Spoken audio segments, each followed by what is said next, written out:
أهلا بكم في هذا الاستكشاف للتاريخ الغني والنضال المستمر لشعب الأورومو. لفهم نضالهم من أجل الحرية بشكل صحيح، يجب علينا أولاً دراسة الهياكل الاستعمارية التي شكلت ماضيهم ولا تزال تحدد حاضرهم، في حين أن الاستعمار غالباً ما يرتبط بالتوسع الأوروبي في إفريقيا وآسيا، إلا أنه كان موجوداً أيضاً داخل إثيوبيا في شكل الاستعمار الحبشي. لقد أخضع هذا النظام من الهيمنة شعب الأورومو وغيرهم من الشعوب الأصلية لأكثر من قرن. يستكشف هذا الفيلم الوثائقي الجذور التاريخية للاستعمار الحبشي وتأثيره الدائم على شعب الأورومو. سوف نستكشف الأبعاد السياسية والاقتصادية والاجتماعية والنفسية لهذا الحكم الاستعماري، وسندرس صمود شعب الأورومو في سعيه لتقرير المصير من خلال تتبع تطور نضالهم من حركات المقاومة المبكرة إلى صعود الحركات القومية الحديثة وانتفاضة قيرو بقيادة الشباب. سنكشف الروح الدائمة لشعب مصمم على استعادة هويته وتأكيد حقوقه. انضموا إلينا ونحن نتتبع الماضي ونحلل الحاضر ونتخيل مستقبلاً تتحقق فيه العدالة والحرية بالكامل لشعب الأورومو. الاستعمار هو ممارسة تقوم بها دولة قوية للسيطرة على أرض أجنبية واستغلال مواردها وشعبها لصالح المستعمر. يمكن أن يتجلى هذا التحكم في أشكال مختلفة، بما في ذلك الحكم المباشر والهيمنة الاقتصادية وفرض الثقافة. غالباً ما تتضمن العملية إخضاع السكان المحليين وتهميشهم، مما يؤدي إلى اضطرابات كبيرة في ثقافات السكان الأصليين وهياكلهم الاجتماعية واقتصاداتهم. تاريخياً، يرتبط الاستعمار في الغالب بالقوى الأوروبية مثل بريطانيا وفرنسا وإسبانيا، وسعت هذه الدول إمبراطورياتها عبر إفريقيا وآسيا والأمريكتين من القرن الخامس عشر إلى القرن العشرين. كانت هذه المساعي الاستعمارية مدفوعة بمزيج من المصالح الاقتصادية والاعتبارات الاستراتيجية والإيمان بالتفوق الثقافي للمستعمرين. ومع ذلك، فإن الاستعمار لا يقتصر على الماضي أو على القوى الأوروبية وحدها. يمكن ملاحظة الأشكال الحديثة للاستعمار داخل الدول المعاصرة، حيث تفرض الجماعات المهيمنة إرادتها على المجتمعات المهمشة. ومن الأمثلة على ذلك الاستعمار الحبشي في إثيوبيا. سنرى بالتفصيل أدناه من فلتن كيف فرض الاستعمار الحبشي قواعد وسياسات غير معلنة تهمش السكان الأصليين، مما يؤدي إلى استمرار أوجه عدم المساواة الاجتماعية والاقتصادية. النص مكتمل ويتدفق بشكل جيد ومتماسك. إنه يعرف الاستعمار بفعالية ويقدم سياقاً تاريخياً ويربط الممارسات السابقة بأمثلة حديثة ويحافظ على التقدم المنطقي طوال الوقت. لفهم عمق نضال شعب الأورومو، من الضروري فهم الأشكال والطرق المختلفة للاستعمار، بالإضافة إلى القواعد غير المعلنة التي حكمتها. لقد شكل كل شكل وطريقة من أشكال الاستعمار تجارب الدول المستعمرة بشكل فريد، وغالباً ما تتبع إرشادات غير مكتوبة. أولاً، يتضمن الاستعمار الاستيطاني إنشاء مستوطنات دائمة، مما يؤدي إلى تهجير السكان الأصليين. كانت إحدى القواعد غير المعلنة هي إدعاء أن الأرض فارغة أو غير مستخدمة. كان هذا الشكل سائداً في الأمريكتين وأستراليا، مما أدى إلى انقراض الثقافات والمجتمعات الأصلية تقريباً. ثانياً، يركز الاستعمار الاستغلالي على استخراج الموارد دون استيطان كبير. كانت القاعدة غير المعلنة هي تعظيم الربح مع تقليل الاستثمار في السكان المحليين. تعتمد هذه الطريقة بشكل كبير على السخرة، وقد شوهدت بشكل خاص في الكونغو تحت الحكم البلجيكي. ثالثاً، الاستعمار الداخلي هو شكل آخر، حيث تقوم جماعة وطنية أو سياسية مهيمنة داخل منطقة ما بإخضاع جماعات أخرى. كانت القاعدة غير المعلنة هي الحفاظ على السيطرة من خلال التهميش المنهجي. هذا وثيق الصلة بمناقشتنا حول الاستعمار الحبشي، حيث ضم النظام الحبشي الدول المجاورة له بالقوة، وأخضع دولا مثل الأورومو والسيداما والولاية وغيرها الكثير. رابعاً، يمثل الاستعمار الجديد شكلاً أكثر حداثة من أشكال السيطرة، حيث تستمر الهيمنة الاقتصادية والسياسية حتى بعد الاستقلال الرسمي. القاعدة غير المعلنة هنا هي الحفاظ على النفوذ من خلال التبعيات الاقتصادية، ويتم ذلك غالباً من خلال الشركات متعددة الجنسيات والاعتماد على المساعدات الخارجية، مما يضمن بقاء المستعمرات السابقة معتمدة اقتصادياً على مستعمريها السابقين. إن فهم أشكال الاستعمار هذه وقواعدها غير المعلنة يساعدنا على رؤية الصورة الأوسع لكيفية فرض الهيمنة والاستغلال بشكل منهجي، مما يشكل المشهد الاجتماعي والسياسي للمناطق المستعمرة. يتجلى إرث الاستعمار جلياً في المشهد ما بعد الاستعمار، حيث لا تزال الدول المستعمرة تعاني من عواقبه طويل المدى. القواعد غير المعلنة التي غالباً ما تفرضها القوى الاستعمارية تركت بصمة دائمة على هذه المجتمعات. سياسياً، فكك الحكم الاستعماري هياكل الحكم المحلية، مما أدى إلى دول قومية ضعيفة ورثت إرثاً استبدادياً. هذه القواعد غير المعلنة للحكم أدت إلى استمرار حالة عدم الاستقرار.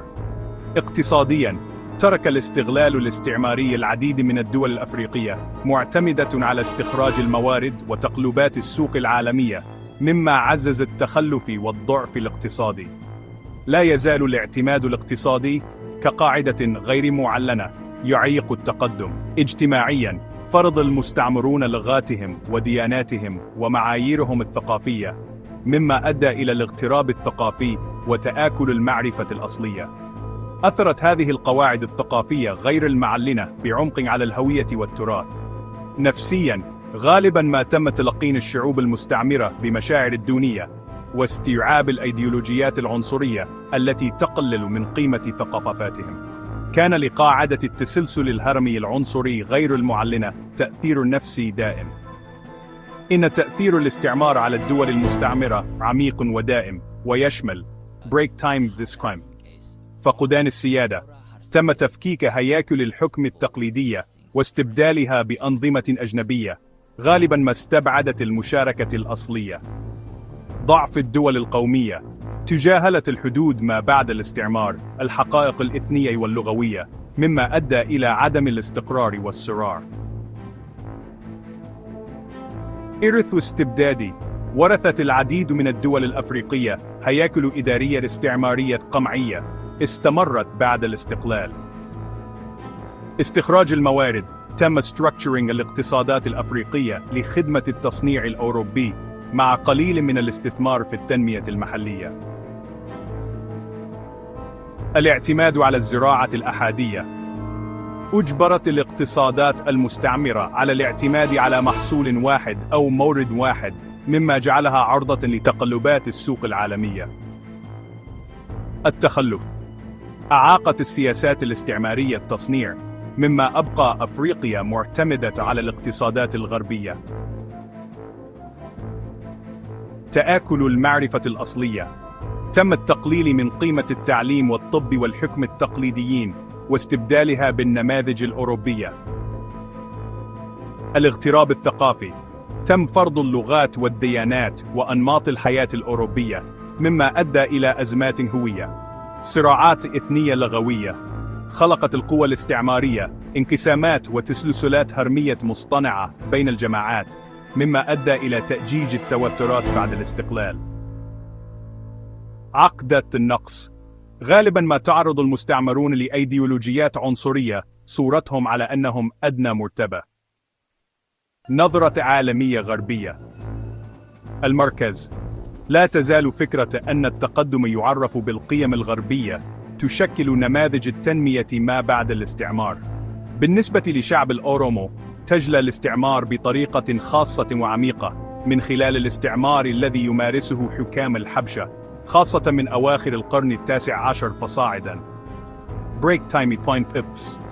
إن فهم هذه التأثيرات أمر بالغ الأهمية، للتعرف على التحديات التي يواجهها الأورومو وغيرهم من الدول المستعمرة في سعيهم نحو تقرير المصير والتحرر. سيتناول القسم التالي النضالات المحددة لشعب الأورومو، وكيف شكل الاستعمار الحبشي نضالهم من أجل الحرية. يشير الاستعمار الحبشي إلى عملية الإخضاع والاستغلال الممنهج للأورومو ومجموعات أخرى. بدأ هذا في أواخر القرن التاسع عشر مع الغزو الوحشي لأوروميا من قبل منليك الثاني بمساعدة الأسلحة والدعم الأوروبي. تعرض الأورومو لما يلي: أوكم. أولاً، مصادرة الأراضي. تمت مصادرة أراضي الأورومو وإعطائها للمستوطنين الحبشيين، مما عطل الممارسات الزراعية التقليدية وسبل العيش. ثانياً، القمع الثقافي. تم حظر لغة الأورومو، وتم قمع الممارسات الدينية الأورومو واستبدالها بفرض الأمهرية والمسيحية الأرثوذكسية. ثالثاً، التهميش السياسي. تم استبعاد الأورومو من الحكم مع تقويض نظام غادة التقليدي من قبل الحكام الحبشيين. رابعاً، الاستغلال الاقتصادي. تم استغلال الموارد الطبيعية الواسعة لأوروميا مثل البن والذهب والماشية دون إفادة السكان المحليين. خامساً، العنف والقمع. قوبلت الانتفاضات والمقاومة بقمع وحشي مثل مذابح أنولي وتشالانكو. لا تزال الطبيعة الاستعمارية للحكم الحبشي مستمرة حتى اليوم، حيث تظل الحكومة الإثيوبية تركز على الحفاظ على سيطرتها على أوروميا والمناطق المهمشة الأخرى، في حين أن كلا من الاستعمار الأوروبي والاستعمار الحبشي يشتركان في أوجه التشابه في طبيعتهما القمعية والاستغلالية، إلا أنهما يختلفان اختلافا كبيرا في أساليبهما ونطاقهما وتأثيرهما. فيما يلي مقارنة موسعة ل7 اختلافات رئيسية بين النظامين الاستعماريين. Break time 5. 1. النطاق الجغرافي. وسعت القوى الأوروبية مثل بريطانيا وفرنسا والبرتغال وبلجيكا وإسبانيا حكمها الاستعماري عبر أراضٍ شاسعة في إفريقيا وآسيا والأمريكتين. اقتصر الاستعمار الحبشي على القرن الأفريقي، واحتل دولاً مختلفة مثل أوروميا وسيداما وولايتا. 2. التبرير العنصري. اعتمدت القوى الاستعمارية الأوروبية على العنصرية العلمية لتبرير تفوق البيض. برر الحكام الحبشيون توسعهم من خلال التفوق العرقي والديني. 3. الهدف الاقتصادي. ركز الاستعمار الأوروبي على استخراج الموارد وشبكات التجارة العالمية. اعتمد الاستعمار الحبشي على الاستيلاء على الأراضي والعمل القسري والاستغلال الإقطاعي. 4. التأثير الثقافي. فرضت القوى الأوروبية لغاتها ودياناتها وأنظمتها التعليمية على المستعمرين. فرض الحكام الحبشيون اللغة الأمهرية والمسيحية الأرثوذكسية والثقافة الحبشية. 5. الحوكمة. اعتمدت القوى الأوروبية نماذج حكم مختلفة بناء على مصالحها الاستراتيجية. تميز الحكم الاستعماري الحبشي بالاحتلال العسكري والسيطرة الاستبدادية المركزية. 6. نقل المعرفة والتكنولوجيا. سهل الاستعمار الأوروبي نقل المعرفة والتكنولوجيا وإن كان استغلالياً. لم يقدم الاستعمار الحبشي أي نقل للمعرفة، ولم يساهم بأي شيء سوى الهيمنة العسكرية والضرائب. 7. نهاية الاستعمار. نالت معظم المستعمرات الأوروبية استقلالها في القرن العشرين من خلال النضالات المناهضة للاستعمار. لم ينتهي الحكم الاستعماري الحبشي، حيث لا تزال دول مثل أوروميا تحت السيطرة الإثيوبية. باختصار، في حين أن كلاً من الاستعمار الأوروبي والاستعمار الحبشي يشتركان في الخصائص الأساسية للهيمنة والاستغلال، إلا أن أساليبهما وتأثيراتهما تختلف اختلافا كبيرا. لا يزال الكفاح ضد الاستعمار الحبشي دون حل، مما يجعله حالا فريدة من نوعها لنظام استعماري مستمر في العالم الحديث. خاض الشعب الأورومي نضالا طويلا من أجل الحرية، ساعيا إلى تقرير المصير وإحياء الثقافة والاستقلال الاقتصادي عن الهيمنة الاستعمارية الحبشية. تطور هذا النضال عبر عدة مراحل تشكلت من خلال المقاومة والنشاط السياسي والتعبئة الجماهيرية. بريك تايم بوينت 5. بعد غزو أوروميا من قبل منليك الثاني في أواخر القرن التاسع عشر، شنت مناطق أورومية مختلفة مقاومة متفرقة، على الرغم من أنها أخضعت في النهاية بسبب القوة النارية المتفوقة للقوات الحبشية.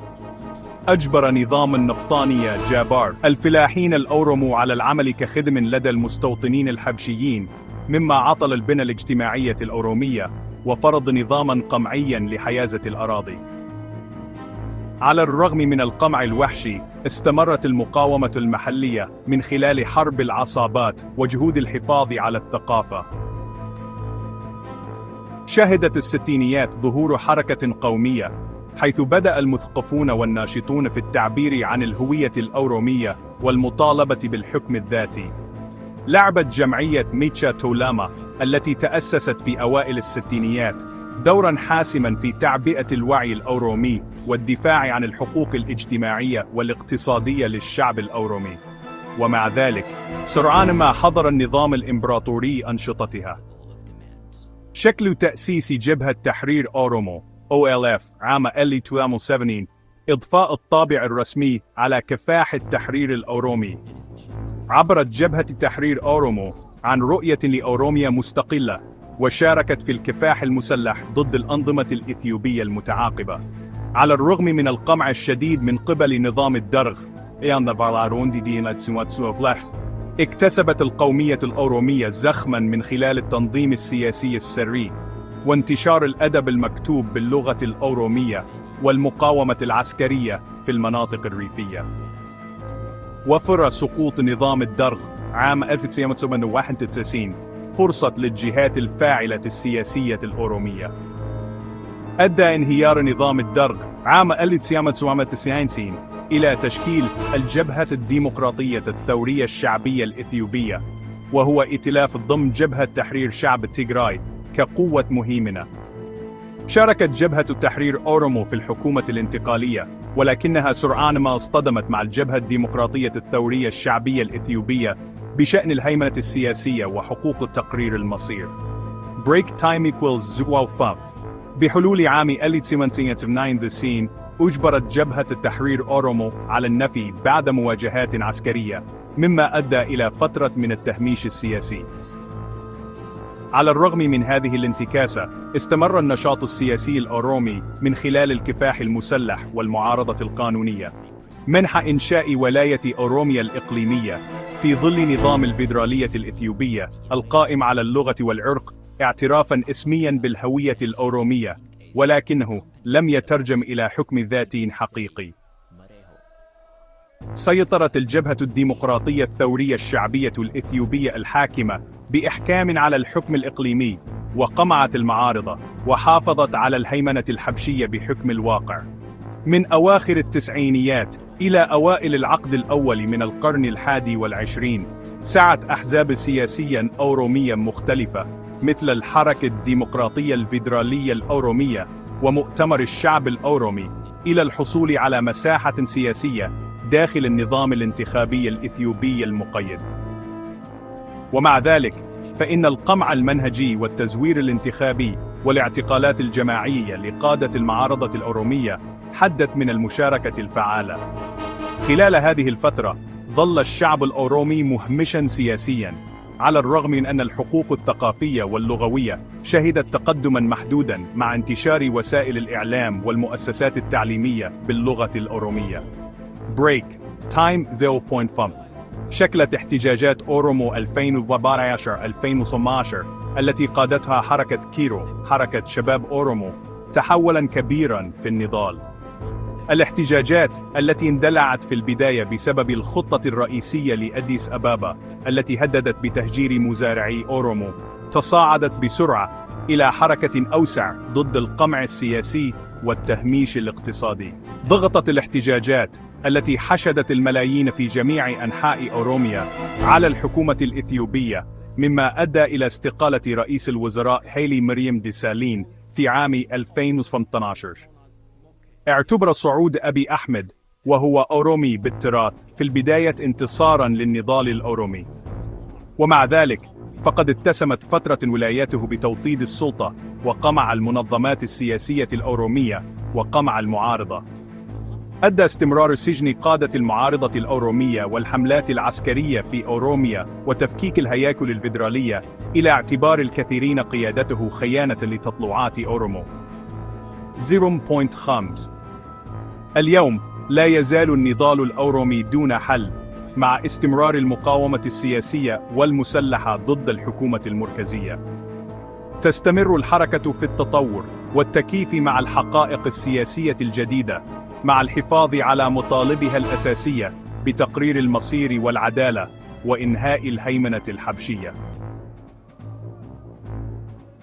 على الرغم من القمع المستمر، فقد حقق النضال الأورومي مكاسب كبيرة، مما شكل المشهد الاجتماعي والسياسي والثقافي لإثيوبيا وخارجها. تمثل هذه الإنجازات صمود الشعب الأورومي في سعيه لتحقيق تقرير المصير والعدالة والمساواة. ومن أهم انتصارات النضال الأورومي إحياء الهوية الأورومية والاعتراف بها. بريكيتا لغة أورومو، الأفان أورومو، التي كانت محظورة في السابق من الاستخدام الرسمي، معترف بها الآن كإحدى لغات العمل في إثيوبيا. تم اعتمادها كلغة رسمية لأوروميا ويستخدم بشكل متزايد في الحكومة ووسائل الإعلام والتعليم. بريك تايم بوينت هام. بالإضافة إلى ذلك، تم إحياء المؤسسات الثقافية والتقاليد والاحتفالات الأورومية، مما عزز الشعور القوي بالهوية. استعاد مهرجان إريشا السنوي الذي تم قمعه تاريخياً مكانته البارزة، حيث اجتذب ملايين المشاركين. ازدهرت الموسيقى والأدب ووسائل الإعلام الأورومية، مما عزز النهضة الثقافية للأمة الأورومية. حقق النضال الأورومي أيضاً مكاسب سياسية كبيرة، لا سيما من خلال التعبئة الشعبية. لعبت حركة كيرو التي تتكون أساساً من شباب أورومو دوراً محورياً في تفكيك الهياكل السياسية الراسخة لنظام الجبهة الشعبية الثورية الديمقراطية الإثيوبية. بريك تايم آيم.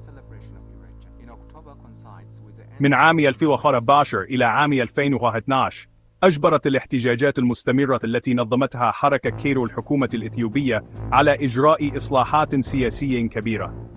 اكتسبت الأحزاب السياسية الأورومية رؤية واضحة على الرغم من القمع المنهجي. بريك تايم بوينت فام. على الرغم من استمرار التحديات، فقد أثبت النضال الأورومي أن شعب أوروميا قادر على التنظيم والمقاومة والتأثير على الديناميكيات السياسية الوطنية بشكل فعال. حظيت القضية الأورومية باهتمام دولي، ويعود الفضل في ذلك إلى حد كبير إلى الشتات الأورومي. لعب النشطاء والعلماء وجماعات المناصرة دوراً حاسماً في رفع مستوى الوعي بانتهاكات حقوق الإنسان والتهميش السياسي للشعب الأورومي. قامت المنظمات الدولية لحقوق الإنسان بتوثيق انتهاكات الحكومة الإثيوبية والإبلاغ عنها، مما أدى إلى زيادة التدقيق العالمي. نجحت جاليات الشتات أيضاً في الضغط على الحكومات الأجنبية والمنظمات الدولية للاعتراف بمحنة الشعب الأورومي ومعالجتها. أدت مناصرة الأورومو إلى مناقشات في هيئات مثل الأمم المتحدة والكونغرس الأمريكي والبرلمان الأوروبي، مما جعل النضال أكثر وضوحاً على الساحة العالمية. كان التقدم الاقتصادي مكسباً حاسماً آخر للنضال الأورومي. على مدى العقود القليلة الماضية، ظهرت شركات أورومية وتعاونيات ومؤسسات مالية، مما ساعدوا على تقليل الاعتماد على الدولة الإثيوبية. وفر إنشاء مؤسسات مالية مثل البنك التعاوني لأوروميا وبنك أوروميا الدولي، فرصاً اقتصادية لرواد الأعمال والمجتمعات الأورومية. كما ساهم نمو التجارة والتبادل التجاري داخل أوروميا في التمكين الاقتصادي للشعب الأورومي. عزز التقدم الزراعي والاستثمارات في الصناعات المحلية الاكتفاء الذاتي الاقتصادي. على الرغم من التحديات الهيكلية المستمرة، تشير هذه التطورات إلى تحرك نحو استقلال اقتصادي أكبر للأمة الأورومية. بينما يستمر النضال من أجل تقرير المصير والعدالة، فقد حققت الحركة الأورومية مكاسب كبيرة في الإحياء الثقافي والتعبئة السياسية والاعتراف الدولي والتمكين الاقتصادي. تظهر هذه الإنجازات مرونة وتصميم الشعب الأورومي في استعادة حقوقه وتشكيل مستقبله. ومع ذلك، فإن الكفاح من أجل الاستقلال السياسي والاقتصادي الكامل لا يزال مستمراً، ويتطلب يقظة وتنظيماً ومناصرة مستمرة. على الرغم من المكاسب الكبيرة، لا يزال الشعب الأورومو يواجه العديد من التحديات في سعيه نحو الحرية وتقرير المصير والعدالة. تنبع هذه التحديات من القمع السياسي المنهجي والاستغلال الاقتصادي وعنف الدولة والانقسامات الداخلية. تقمع الدولة الإثيوبية بشكل منهجي المشاركة السياسية للأورومو. يتم اعتقال قادة ونشطاء الأورومو وسجنهم أو اغتيالهم بشكل متكرر بموجب تهم ملفقة. تواجه المنظمات السياسية التي تدافع عن تقرير المصير للأورومو حملات قمع مستمرة.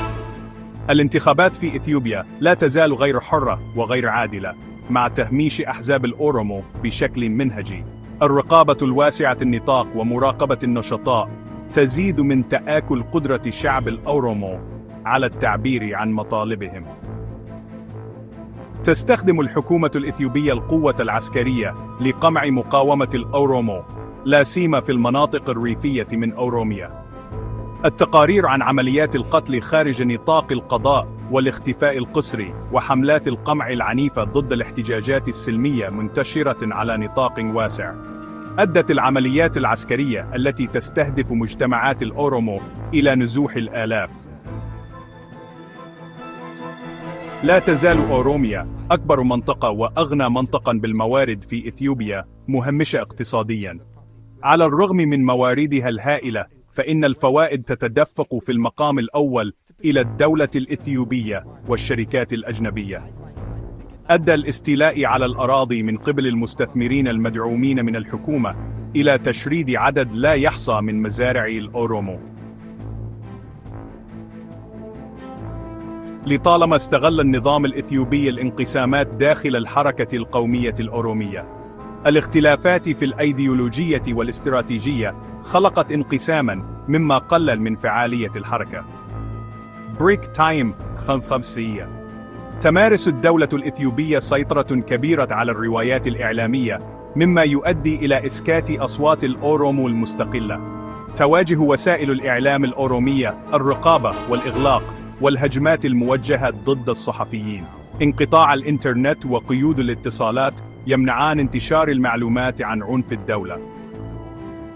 تصور وسائل الإعلام التي تسيطر عليها الدولة مطالب الأورومو على أنها تهديدات متطرفة، مما يؤجج حملات التضليل. تبرز هذه التحديات الطبيعة الراسخة لإرث إثيوبيا الاستعماري على أوروميا. يتطلب التغلب على هذه التحديات مقاومة مستمرة ووحدة استراتيجية ومناصرة دولية متواصلة. لا يزال الكفاح من أجل حرية الأورومو مستمراً، ويجب اتباع العديد من الاستراتيجيات لتحقيق السيادة الكاملة والاستقلال الاقتصادي والإحياء الثقافي. من الضروري اتباع نهج منسق جيداً ومتعدد الجوانب لتفكيك هياكل الاستعمار الحبشي وتمهيد الطريق لمستقبل يحدده شعب الأورومو ذاتياً. إحدى أهم احتياجات كفاح الأورومو هي توحيد الصفوف السياسية بين القوى الوطنية. إن بناء جبهة موحدة تتبنى مناهج متنوعة لتقرير المصير، بما في ذلك المقاومة المسلحة والدبلوماسية والمشاركة الانتخابية، أمر بالغ الأهمية. الاستقلال الاقتصادي ضروري لكسر قيود الهيمنة الاستعمارية. تتمتع أوروميا بموارد طبيعية هائلة، لكن فوائد هذه الموارد كانت تتدفق تاريخياً إلى الدولة الإثيوبية والشركات الأجنبية بدلاً من شعب الأورومو. إنشاء وتعزيز المؤسسات المالية والتعاونيات والصناعات المملوكة الأورومو سيضمن أن الثروة المتولدة في أوروميا تعود بالنفع على شعبها. تطوير الممارسات الزراعية المستدامة والاستثمار في التكنولوجيا والبنية التحتية وتعزيز شبكات التجارة التي تعطي الأولوية لشركات الأورومو سيعزز الاعتماد على الذات. إن الحفاظ على ثقافة وهوية الأورومو وتعزيزهما أمران أساسيان لتحقيق السيادة الحقيقية.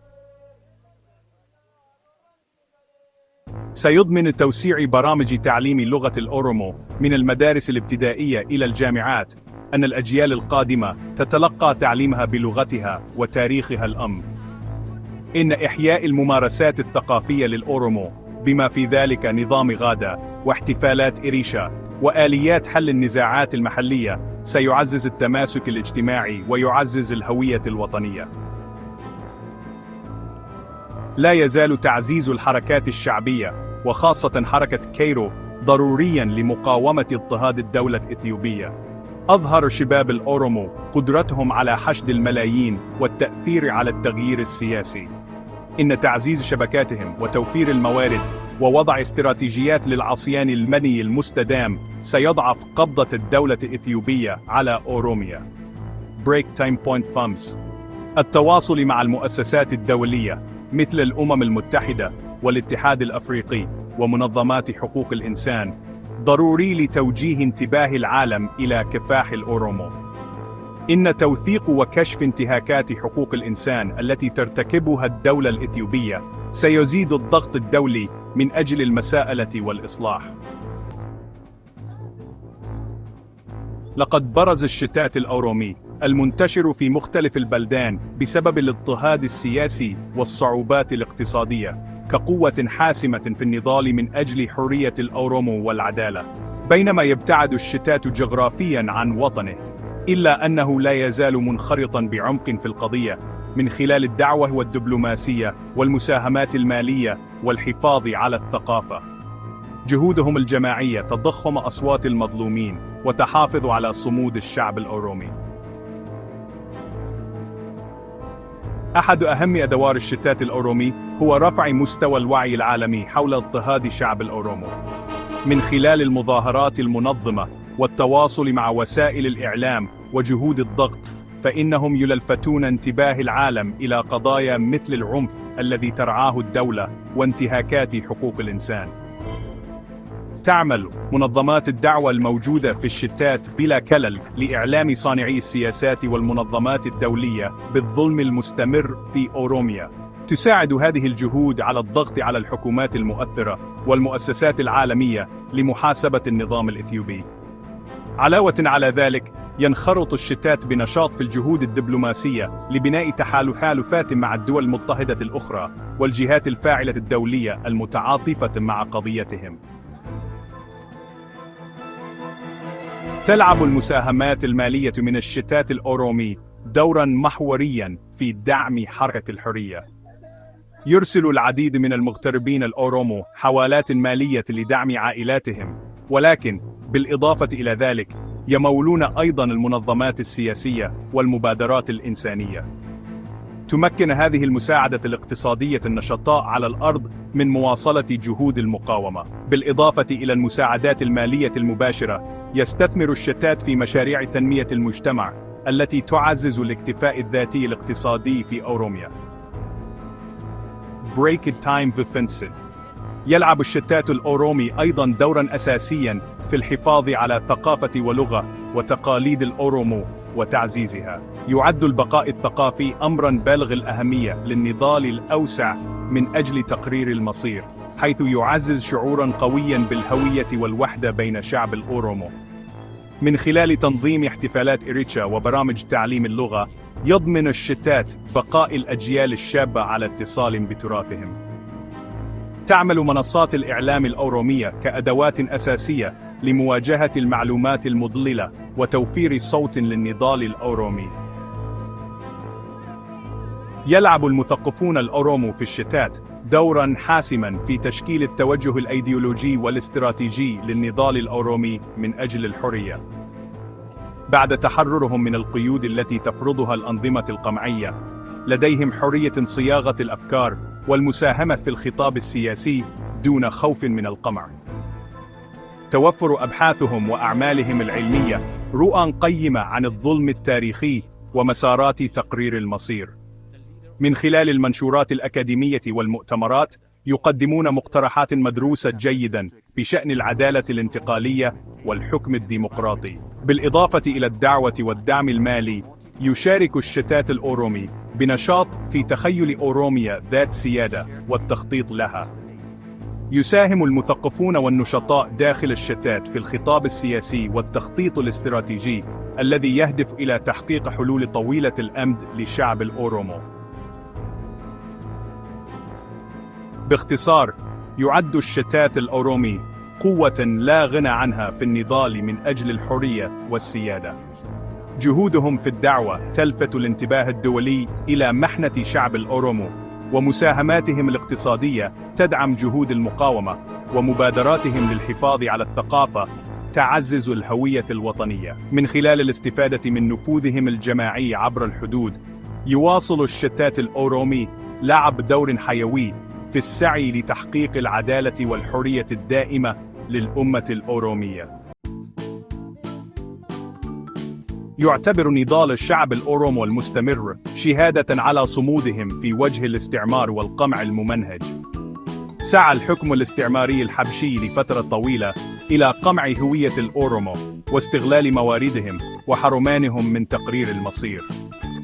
ومع ذلك، من خلال المقاومة المستمرة بدءاً من الانتفاضات المبكرة ضد منليك الثاني وصولاً إلى حركة كايرو الحديثة، قاتل الأورومو باستمرار لاستعادة حقوقهم وتأكيد استقلالهم السياسي.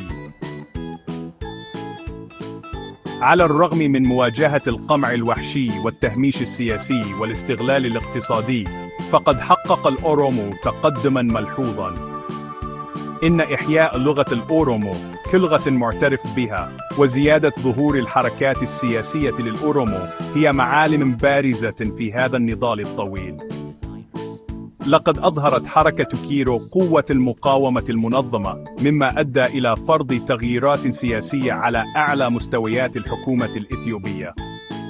ومع ذلك، فإن هذه المكاسب تظل هشة، حيث تستمر الدولة الإثيوبية في استخدام القوة العسكرية والقمع المنهجي للحفاظ على سيطرتها على أوروميا. يتطلب الطريق إلى تحرير الأورومو الحقيقي جهوداً متواصلة على جبهات متعددة. الوحدة السياسية بين الجماعات القومية الأورومية ضرورية لبناء حركة قوية ومنسقة. لا يزال دور الشتات الأورومي حاسماً في تضخيم النضال على الساحة الدولية. من خلال الدعوة والمساهمات المالية، يواصل الشتات لفت انتباه العالم إلى محنة شعب الأورومو. في النهاية، يتمحور نضال الأورومو حول استعادة الكرامة والعدالة وتقرير المصير. بينما تستمر التحديات، فإن الروح الثابتة لشعب الأورومو تضمن استمرار رحلتهم نحو الحرية. شكراً للمشاهدة جميعاً. إذا وجدت هذا الفيديو مفيداً، فاضغط على زر الإعجاب، ولا تنسى الاشتراك لمزيد من المحتوى الثاقب حول نضال وثقافة وتاريخ الأورومو.